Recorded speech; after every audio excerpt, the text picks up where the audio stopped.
Hello. ಹೇಳೋ ಬೇಗ, ಏನೋ ವಿಷಯ, ನಂಗೆ ಸ್ವಲ್ಪ ಅರ್ಜೆಂಟ್ ಐತೆ, ಹೇಳೋ ಬೇಗ. ಅರ್ಜೆಂಟ್ ಆದ್ರೆ ಬಾತ್ರೂಮ್ಗೆ ಹೋಗು.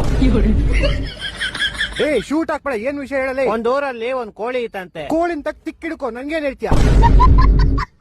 ಕೇಳಪ್ಪ, ಇದೇವಿ ಇಂಪಾರ್ಟೆಂಟ್, ನಿನ್ ಲೈಫ್ ಅಲ್ಲಿ ಮುಂದೆ ಯೂಸ್ ಆಗುತ್ತೆ. ಏನ್ ಹೇಳಿ ಬೇಗ, ಆಯ್ತು. ಒಂದ್ ಊರಲ್ಲಿ ಒಂದ್ ಕೋಳಿ ಇತ್ತಂತೆ. ಅದಕ್ಕೆ ತೆರಿಯಕ್ಕೆ ಕೆಲಸ ಇಲ್ವಂತೆ. ಅದೆಲ್ಲ ಗೊತ್ತು, ಮುಂದೆ ಹೇಳಲಿ. ಆ ಕೋಳಿ ನಿಂತಾನೆ ಹೆವಿ ಮಿಂಡ್ರಿ ಹುಟ್ಟಿದ್ದು. ಅದ್ರ ಓನರ್ಗೆ ದಿನಾ ರೋದನೆ ಕೊಡೋದಂತೆ.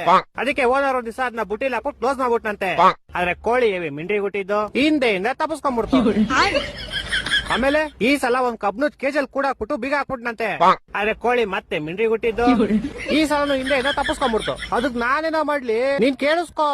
ಈ ಸಲ ಓನರ್ಗೆ ಫುಲ್ ಕೋಪ ಬಂದ್ಬಿಡ್ತು. ಆ ಕೋಪಕ್ಕೆ ಅದನ್ನ ಕಟ್ ಮಾಡ್ಕೊಂಡ್ ಚಿಕನ್ ತಂದೂರಿ ಮಾಡ್ಕೊಂಡ್ ತಿನ್ಕೊಂಡ್ಬಿಟ್ಟ.